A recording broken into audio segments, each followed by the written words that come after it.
그러니까 정보기관들은 예. 보통 이제 동향보고라는 타이틀을 달아서 뭐 하고 있다 이렇게 보고를 올리는데 거기에 필연적으로 뭐가 따라붙냐면 비리. 엄청납니다. 그 동향 보고 뭐 오늘 밥 뭐 먹었어? 김어준은 고기만 먹더라. 뭐 이런 것이 아니고 누구를 만나고 누구한테 돈을 받고 이런 식으로 뒷조사를 베일을 켜서 그걸 정권 차원에서 이용해 먹기 위한 그게 사실은 사찰인 거거든요. 맞아요. 그런데 이제 저는 이제 더 위험성이 있는 건 뭐냐면 우리나라가 삼성공화국이라고 하잖아요. 네. 그러면 이 정보의 주인은 삼성으로 안 갔을까요? 삼성이 돈을 댔을 가능성도 높죠. 비공식적으로. 저는 100% 갔다고 보고요. 그 단적인 예로 이번에 드러난 게 보십시오. 우리은행의 국정원 직원들을 청탁한 자녀들이 대거 입사했잖아요. 네. 이런 전반적인 문제가 과연 지금 이 시대에 맞는 거냐, 이 조직에 광범위하게 정보 수집권을 준 것이 이거에 대해서 상당히 국민들이 이제 고민해야 할 때가 왔다. 네. 그 정보들 뭐 여러 가지 것들 중에 최근 나왔던 보도 중에요. 미래부 산하에 국가보안기술연구소라고 하는 것이 예, 있어요. 예. 이걸 줄여서 국보연이라고 국보연. 하는데 이 국보연에서 그 당시 그 마티즈 사건이 일어났을 때 그 임모 과장 있잖아요. 예. 근데 이 임모 과장이 이 국보연에서 감청 프로그램 도입 계약을 맺은 직후에 국보연 이 사람들과 회의를 했다. 뭐 이런 얘기가 나오는데 임 과장이 죽고 나서는 그게 우리는 그런 적 없다 이렇게 거짓말을 했었는데 최근에 드러난 거예요. 그게 회의록에서 이제 됐죠. 회의록에서 나왔기 때문에 임 과장 죽음도 지금 재수사 직면에 있다. 그러니까. 예, 굉장히 그래서 우리 방송에서도 얘기를 했지만 이건 뭐 상식이 아닌 거잖아요.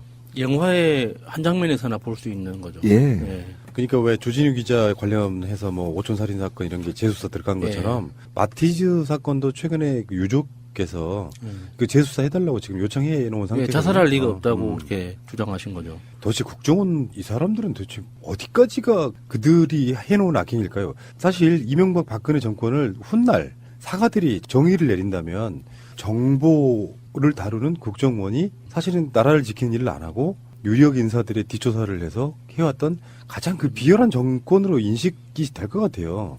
지금 우리가 다루고 있는 기관이 국정원인 것 뿐이지 사실 다른 뭐 군대 쪽도 마찬가지고 그 검찰 쪽, 경찰 쪽 그 정보 조직들이 있잖아요. 그 사람들이 정보에 민감하게 굴고 그 자기들 이익에 반할 때 극단적 폭력 그러니까 어떤 타살 의혹이 드는 그 자살 사건들 이런 것들 그리고 그 뜬금없이 타이밍이 절묘한 교통사고들 이런 것들로 인해서 이 유력한 그러니까는 증인들이 사망하는 경우가 종종 있잖아요. 최근에도 군 사이버 사령부 댓글 관련해서 그렇죠. 공무원이 양심선언 하려고 준비하는 중에 교통사고로 사망한 사건이 있었거든요.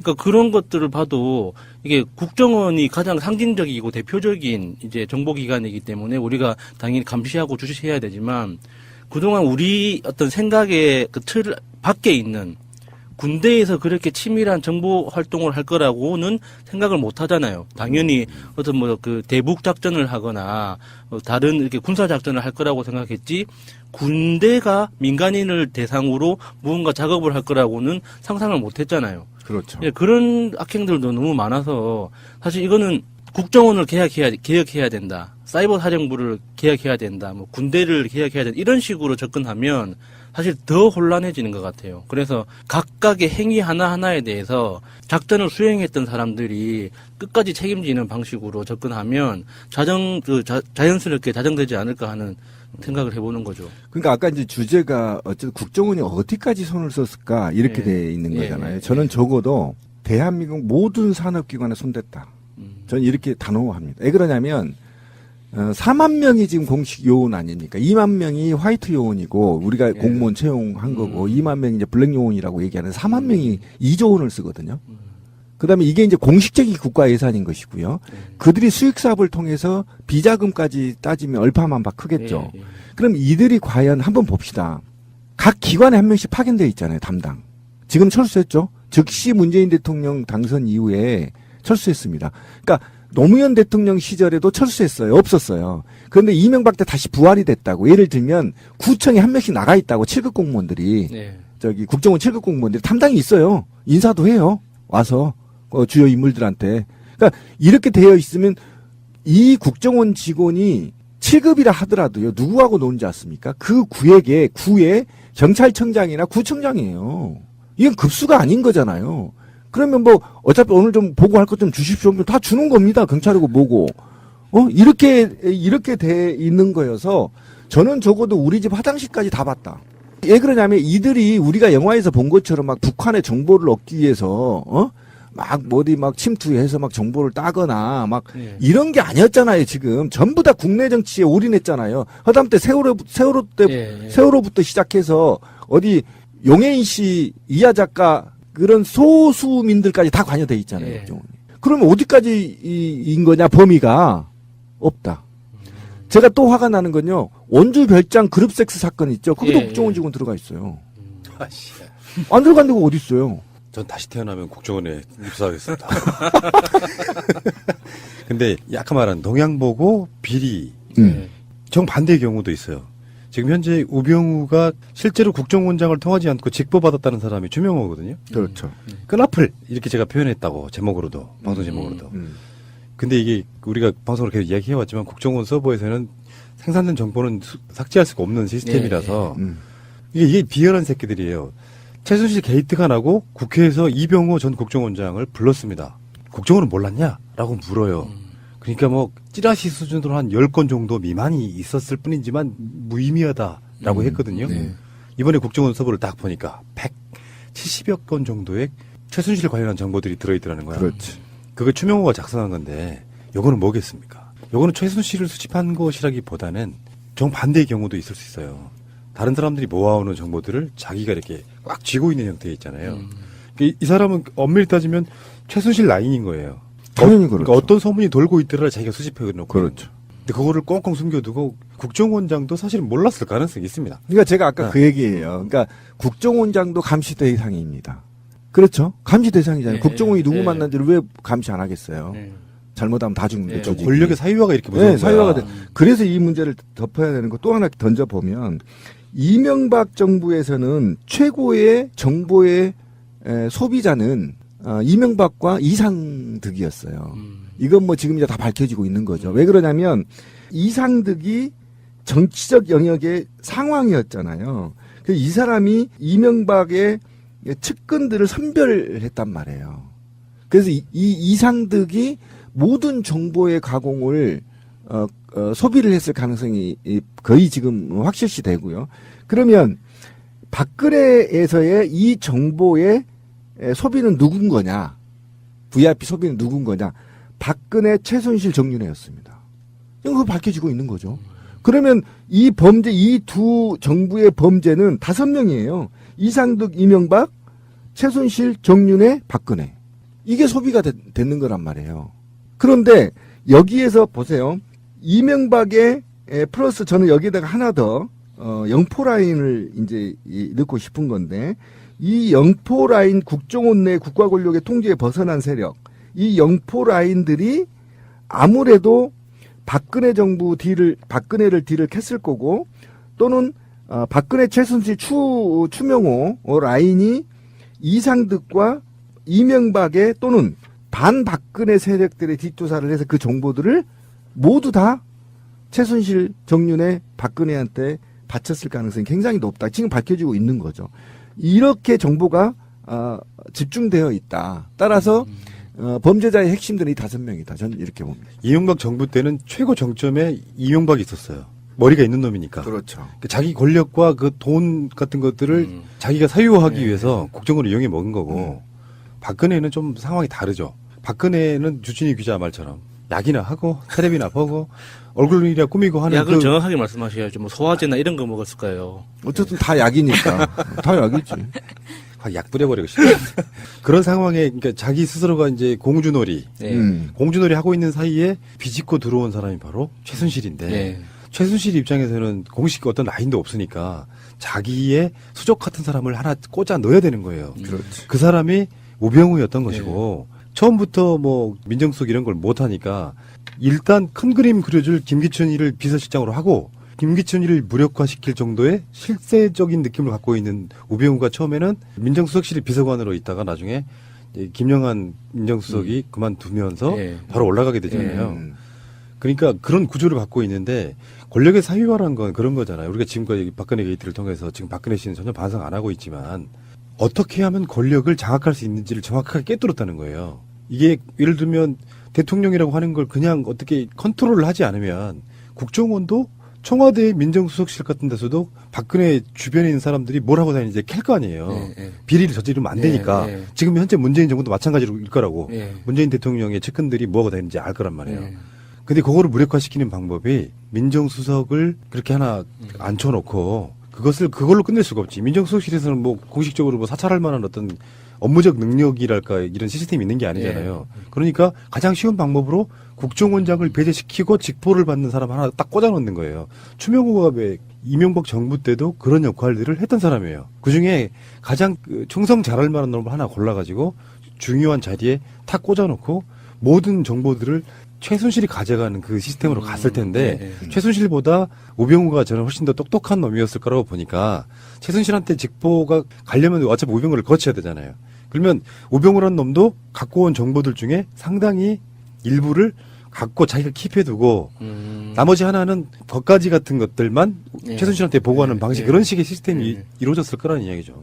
착한 놈이 단 한 명도 없는 진짜 아수라판인. 맞아요. 진짜 각자가 다 자기 자신을 위해서만 일을 했던 그런 모습이네요. 그렇죠. 그러니까 어쨌든 국가 시스템이 이렇게 될 수밖에 없다는 거죠. 사실은 민정수석실과 국정원은 관계가 없습니다. 정보를 받으면 안 돼요.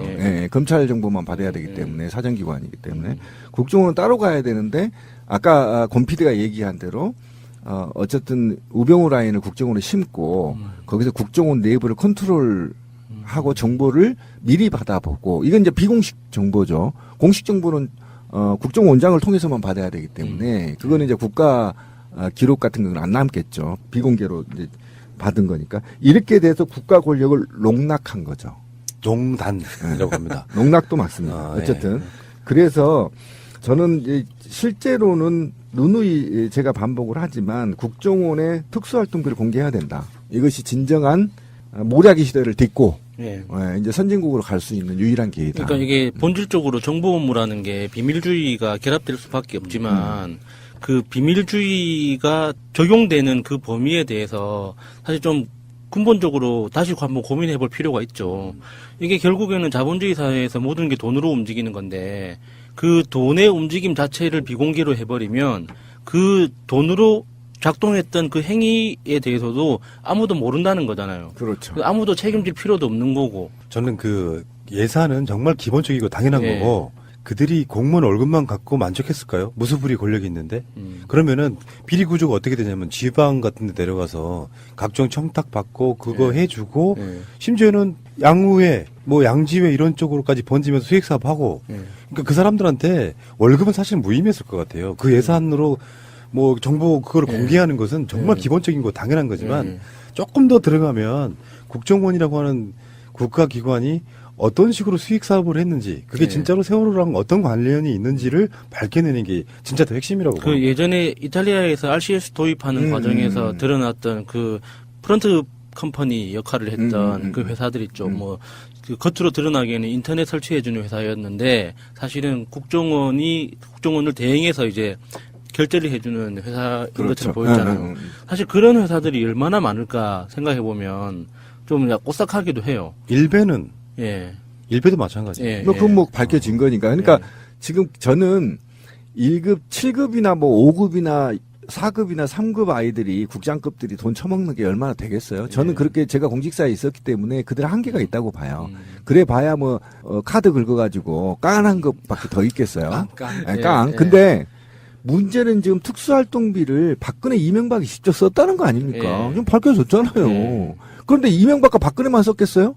집권 여당의 최고 관계자들 안 썼겠습니까? 그 이명박 때 심리 전당장들 3명이 이번에 이제 구속 거의 동시되고 있는데 그렇죠. 죄목 대표적인 게 국고 손실죄예요. 민간인들한테 말도 안 되는 거 돈 줘가지고 댓글 작업하게 만들었다는 게 국고 손실죄로 일단 국고 손실죄 엄청 큰 큰 죄예요. 죄다. 그 추징 저기까지 재산 추징까지 해야 그거 돼요. 무기징역까지 나오는 엄청 큰 죄예요. 그래요? 예. 큰 죄예요. 그럼 쥐새끼는 주새끼는 제가 볼 땐 최소 20년 죽기 전엔 만약에 걸려 들어가면 죽기 전에 못 나옵니다. 다시 이야기 원점으로 돌아가는 이야기 같지만 이명박 박근혜가 서로의 구조는 달랐지만 어떻게 그런 사람들이 대통령으로 앉아가지고 대한민국이라고 한 나라를 갉아먹었냐. 대한민국 같은 그래도 민주주의를 막 요구하고 하는 사람들과 머리 영리한 예. 부지런한 국민들이 아니었으면 다른 나라 같으면 거덜났을 그런 상황이에요. 예. 그래서 그 새누리당을 위시한 새누리당의 뿌리가 된 그 자유당부터 시작된 그 친일 중심의 그 정당, 지금의 자유한국당이 운제를 다 가지고 있다고 봐요. 네, 그래, 진짜 나쁜 그 거죠. 말에 동의합니다. 예. 그러니까 그들이 수권당이 예.